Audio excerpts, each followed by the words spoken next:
निरुपम जुड़ रहे हैं, मैं उनका रुख कर देता हूं। संजय निरुपम, लोकतंत्र को समाप्त कर रही है एनडीए, बीजेपी बहुत खराब काम कर रही है। संजय राउत ने और क्या क्या बोला है वो तो मैं नहीं कह सकता, उन्होंने तो गालियां वालियां तक निकाली हैं आज। क्या कहना चाहते हैं आप?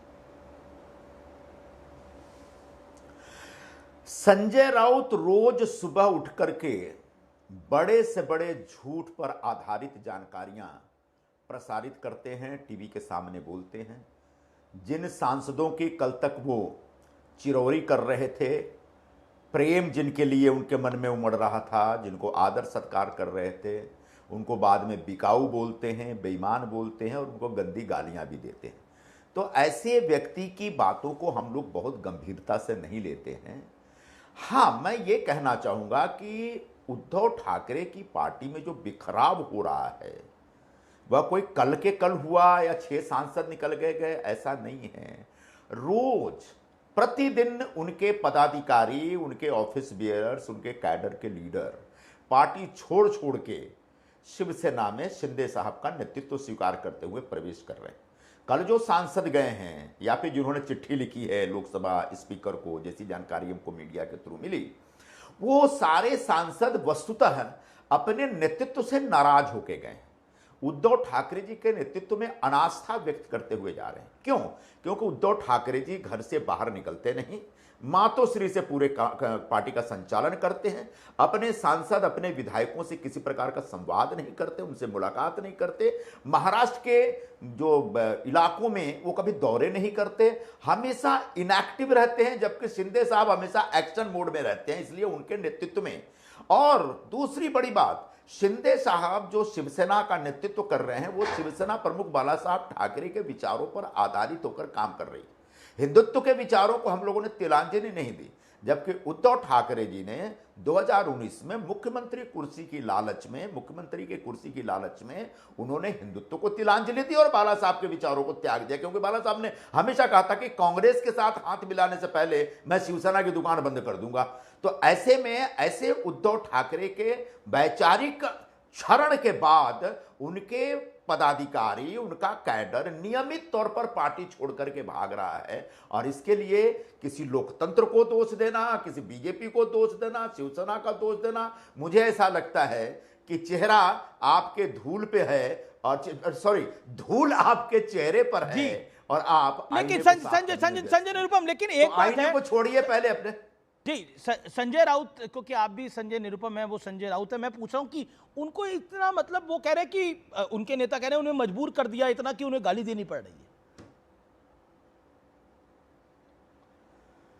मुझे नहीं लगता ये संजय राउत इतना बदतमीज, बददिमाग और बदजुबान व्यक्ति है। मुझे तो डर लगता है कि किसी दिन ये उद्धव ठाकरे को गाली ना दे दे, क्योंकि उसके पास वो कहने को संपादक है। हमारा बहुत पुराना साथी है, हम लोग साथ साथ काम कर चुके हैं। लेकिन एक संपादक जिसके पास शब्दों की कमी नहीं होती, जिसके पास भाषा की गरिमा होती है, वह रोज, कभी कभार एक आध बार गलती हो जाए बात समझ में आती है, लेकिन रोज सुबह शाम उठ के गालियों की भाषा में बात करना। आप एक सभ्य समाज में रहते हैं, एक लोकतांत्रिक समाज में रहते हैं, आपके सांसदों को पूरा अधिकार है अपनी आत्मा की आवाज पर अपने फैसले लेने का। जब उन लोगों से सांसदों का मेरा थोड़ा क्रिटिकल सवाल है आपसे संजय निरुपम जी, आपने भी तो उनके लिए एक शब्द कह दिया था, मैं वो बात बोलना नहीं चाहता, आपको पता है, आपने भी कुछ उनके लिए बोल दिया था एक प्रेस कॉन्फ्रेंस में, क्या वो तो बहुत वैसा आदमी है, क्या आपको नहीं लगता? बिल्कुल, मैंने वो शब्द बोला था और मुझे खुद उसके बाद मैंने स्वयं सोशल मीडिया पर एक बयान दिया कि मुझे स्वयं अच्छा नहीं लग रहा कि इस शब्द का प्रयोग मैंने क्यों किया।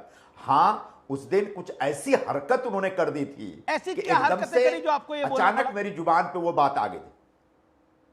उन्होंने जो कही थी, अब मैं बताऊंगा तो फिर वो बड़ी कहानी अलग हो जाएगी। क्या हुआ, उद्धव ठाकरे, जो बता देता हूं, उद्धव ठाकरे ने एक दिन अमित शाह, जो हमारे देश के गृह मंत्री हैं, उनको बोला कि ये एनाकोंडा है। उसके ठीक दूसरे दिन सुबह सुबह संजय राउत ने, जो डेली ब्रीफिंग होती है, उसमें कह दिया कि एकनाथ शिंदे एनाकोंडा का बच्चा है। अब बताओ, ये सार्वजनिक जीवन में इस प्रकार की भाषा का इस्तेमाल न तो लीडर को करना चाहिए, न उसके प्रवक्ता को करना चाहिए। और मैं प्रेस कॉन्फ्रेंस पे बैठा था सुबह सुबह, तभी आते आते मेरे सामने इस तरह की संजय राउत ने कहा कि एकनाथ शिंदे एनाकोंडा का बच्चा है। अब मुझसे बर्दाश्त नहीं हुआ। मैंने कहा कि ये व्यक्ति जिस प्रकार की बेबुनियाद बातें करता है, उसका उसका कारण यह है कि इस व्यक्ति का चरित्र इतना खराब है। और ऐसे खराब चरित्र के लोगों के लिए जिस शब्द का मैंने इस्तेमाल किया था, उस शब्द का इस्तेमाल किया, मुझे स्वयं अच्छा नहीं लगा। संजय राउत का इन्फॉर्मर कौन है जो संजय राउत को इतनी गलत जानकारियां दे रहा है? इन्फॉर्मर कौन है? नहीं, जिसके पास इन्फॉर्मर होता है उसके पास सही जानकारी होती है। यह एक कुक्ड स्टोरी है। अच्छा, मतलब खुद ही बना रहे हैं। वही बोलेंगे। संजय राउत क्या बोला कि 15 करोड़ रुपए हमारे सांसदों को दिए गए। दिया है क्या आप लोगों ने 15 करोड़ साबित कर सकते? क्या संजय राउत साबित कर सकते? नहीं, क्या संजय राउत साबित कर सकते हैं? यह सरासर बेबुनियाद बात है। उन्होंने, हमारा कोई रोल ही नहीं है। उनके तमाम सांसदों ने अपने नेतृत्व पर भरोसा टूट गया है। हमारा नेतृत्व निकम्मा हो गया है, निष्क्रिय हो गया है, महाराष्ट्र के दौरे पे नहीं निकलता है। वहां पर तो उद्धव ठाकरे तो है, लेकिन आदित्य ठाकरे भी तो है। आदित्य ठाकरे तो हर जगह घूम रहे हैं। निकला आदित्य ठाकरे तो हर जगह घूम रहे हैं, वो भी तो नेता है भाई। उद्धव ठाकरे जी के बाद तो वहां आदित्य ठाकरे तो है ही, अब स्थापित नेता हो गए हैं वहां पर वो। नहीं, वो घूमते हैं, यूरोप में घूमते हैं, महाराष्ट्र में नहीं घूमते भाई। ऐसा है, परसों जो रविवार को एक मीटिंग थी सांसदों की, जिसमें 6 लोग ऑनलाइन हो गए थे या 5 लोग ऑनलाइन कनेक्ट हुए थे, उसके 2 महीने पहले सांसदों की बैठक थी। उस बैठक में उनकी पार्टी के सांसदों ने उद्धव जी के सामने कहा कि साहब ठीक है, आपकी तबीयत ठीक नहीं रहती है, आप महाराष्ट्र के दौरे पे नहीं निकलते, कम से कम छोटे ठाकरे को तो भेजिए। ये मैं नहीं कह रहा हूं, उनके सांसदों ने कहा, उनके सामने कहा।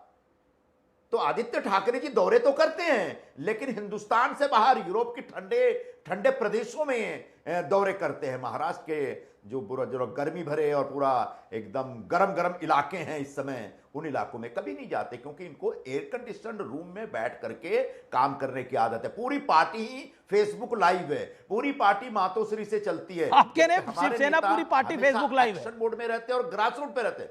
आप कह रहे पूरी पार्टी शिवसेना ही फेसबुक लाइव है। शिवसेना नहीं, उबाटा के प्रमुख तो एकनाथ शिंदे जी हैं। अच्छा, उबाटा ठीक है। शिवसेना का नाम और चिन्ह तो एकनाथ शिंदे जी के पास है। बहुत बहुत शुक्रिया आपका संजय निरुपम हमारे साथ जुड़ने के लिए। मैं अब सीधा आनंद दुबे का रुख कर सकता हूं, शिवसेना उबाटा के प्रवक्ता का। आपकी पार्टी पूरी फेसबुक लाइव है, सब कुछ हाथ से निकल चुका है, इसलिए संजय राउत गालियां निकाल रहे हैं। अमीश भाई नमस्ते। पर उपदेश कुशल बहु तेरे। आनंद दुबे, अभी थोड़ी देर पहले आदरणीय संजय निरुपम जी आपके सामने कह रहे थे कांग्रेस और शिवसेना की बात। 2 बार राज्यसभा भेजे गए शिवसेना द्वारा, 1 बार कांग्रेस से लोकसभा सांसद का चुनाव लड़े और जीत के आए कांग्रेस पार्टी के चुनाव चिन्ह पर। अब ये हमें बता रहे हैं, अब क्या करें, हमारी दही खट्टी है ना, हम लोगों को पहचान नहीं पाते। हम टिकट देते हैं, चुनाव लड़वाते हैं, साधन संसाधन मुहैया करवाते हैं, और एक दिन ये लोग भाग जाते हैं। और बहाना क्या देते हैं, हमारे नेता घूमते फिरते नहीं। अरे भाई, आपको हमारे नेताओं को घूमने फिरने के लिए टिकट दिया था कि आपको आपकी जो 20 लाख की जनता जो क्षेत्र होता है लोकसभा का, वहां लोगों की सेवा करने के लिए टिकट दिया था? 9 लोग चुनकर आए हो, लोगों के बीच में काम करो, लोगों का दिल जीतो। एक मुझे बताइए, संजय राउत गालियां क्यों निकाल रहे हैं? अब यार अमीश भैया, अब ये हर आदमी का अपना होता है बोलने। अभी संजय निरुपम जी ने कहा कि हमसे भी गलती हो जाता है, भावनाओं में डेली हो रही है उनसे गलती जाता है। अरे भाई, कभी कभी हो, देखिए जब अब दिल पे जख्म खाए हैं, वो कैसे है ना गाना धुरंधर का कि बस हो जाता है कभी कभी भैया। देखिए बात वो नहीं अमीश भाई, बात सबसे महत्वपूर्ण क्या है, हमने आपको टिकट दिया, चुनाव लड़वाया, अपने साथी बना के बगल में बिठाया, एक दिन आप कहते हो कि हम आपके साथ नहीं रहेंगे। अरे इसका तो कभी कोई लॉजिक ही समझ नहीं पाएंगे आदमी। अच्छा, एक बड़ी खबर आ रही है, एक बड़ी खबर आ रही है। आनंद दुबे आपसे रिएक्शन चाहूंगा। कांग्रेस कह रही है कि राजद और जेएमएम ने हमें दगाबाजी करके चुनाव हरवा दिया। अब बताइए, इंडिया अलायंस में है कि नहीं है जेएमएम और राजद?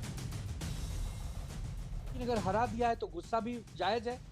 साथ में हो, एक ही थाली में खा रहे हो और थाली में छेद करोगे तो पीड़ा तो होगी ना। वही पीड़ा तो हमें भी हो रही है। देखिए, संगठन से दूसरे संगठन में जाना अमीश भाई, एक चैनल से दूसरे चैनल में जाना, ये सब होता है, लेकिन ये अरे चैनल को आप कैसे मिला रहे हैं इसके साथ?